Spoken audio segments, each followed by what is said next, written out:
আসসালামু আলাইকুম। আশা করি সবাই ভালো সুস্থ আছে। আলহামদুলিল্লাহ আমরা ভালো আছি। Hello guys, welcome back to our channel.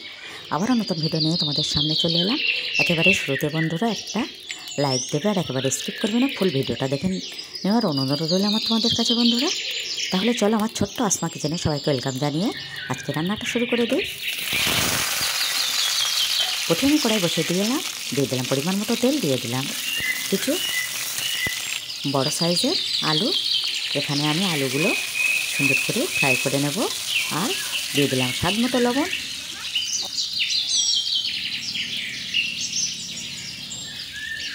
বড় সাইজের আলুগুলো দেখে বুঝতেই পারছো আজকেও মাংস রান্না হবে।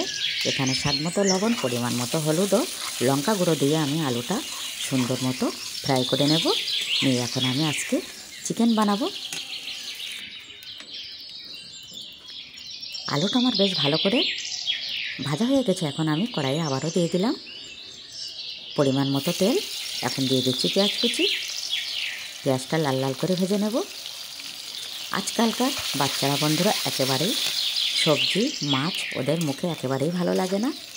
প্রায় দিন মাংস বানাতেই হবে, আর মাংস যদিও দুটুকরো হোক তবু একটু ঝোল একটু আলু দিলেই হয়ে হবে, কিন্তু বানাতেই হবে।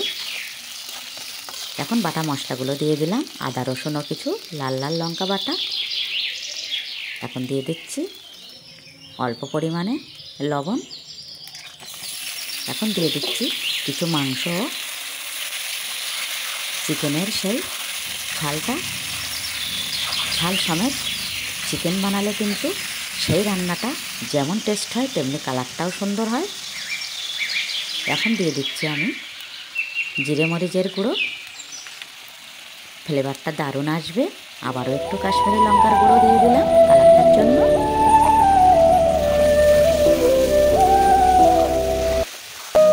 এখানে গোটা মুরগি কিন্তু আমাদের আনা হয়নি, দুটো ওই ছাল আনা হয়েছিল, সে দুটো সুন্দর করে পরিষ্কার করে ফ্রিজে রাখা ছিল। আর দুদিনে মাংস, দুটুকরো মাংসের সঙ্গে দুটো ছাল মিলিয়ে দিলাম। আলু দিয়ে একেবারে রান্নাটা দারুণ টেস্ট হলো, আর খেতেও তো ভীষণই মজা হলো। মাটির উনানে কাঠের জালে রান্নাটা তো অবশ্যই টেস্ট হবে। এভাবে আমি কিন্তু ভাজা আলুগুলোও দিয়ে একই সাথে আমি এখানে সুন্দর করে কষিয়ে নিচ্ছি। একটু জিরে মরিচের গুঁড়ো আবারও অ্যাড করে দিলাম। বেশ ভালো করে আমার কিন্তু একেবারেই কষানো রেডি। এখন আমি কিন্তু সেই কষানো অবস্থায় নামিয়ে রেখেছি। একেবারেই ঝোলঝোল করব না, কষা কষা অবস্থায় কিন্তু এটা খেতে ভীষণই মজা লাগে আর অসাধারণ টেস্ট হয়। মাংসটা নামিয়ে নিয়ে আমি আবারও চাটুই বসিয়ে দিলাম। দিয়ে দিলাম অল্প পরিমাণে তেল, দিয়ে দিলাম কিছু পেঁয়াজ কুচি। এখন দিয়ে দিচ্ছি গাজর। গাজরের সঙ্গে আমি কিন্তু দু একটা আলু দিয়েছি। এভাবে কিন্তু ভাজা করলে ভীষণই মজা হয়।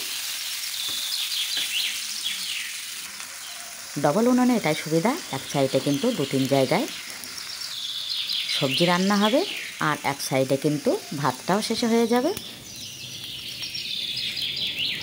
চিকেনটা রান্না করার পরে আমি এখন গাজরটা সুন্দর করে ফ্রাই করে নিচ্ছি। আর এভাবেই আজকে কিন্তু রান্নাটা আমি শেষ করব। যদি কিছু ভালো লেগে থাকে বন্ধুরা, চ্যানেলটি অবশ্যই সাবস্ক্রাইব করবে। যে সকল বন্ধুরা আগে থেকে চ্যানেলটি সাবস্ক্রাইব করে গেছো তাদের কিন্তু অসংখ্য অসংখ্য ধন্যবাদ। আর যেসব বন্ধুরা সুন্দর সুন্দর কমেন্ট করো ভিডিও দেখে, তাদের জন্য রইল অসংখ্য ধন্যবাদ ও অনেক অনেক ভালোবাসা। এই ভিডিওগুলো দেখে তোমরা সুন্দর সুন্দর কমেন্ট করো, তখন কিন্তু ভীষণই ভালো লাগে। আর তার জন্য কিন্তু আমি প্রতিদিনই আমার সুন্দর সুন্দর এই নর্মাল রান্নাগুলো নিয়ে তোমাদের সামনে চলে আসি। একেবারেই আমার রান্না রেডি। গরমা গরম ভাত নিয়ে চলে এলাম। এখন এভাবেই ভিডিওটা আমি শেষ করে দেব। আবারও দেখা হচ্ছে নতুন কোনো ভিডিওর সাথে। ততক্ষণে আমার সকল বন্ধুরা ভীষণ ভালো ও সুস্থ থেকো। আল্লাহ হাফেজ।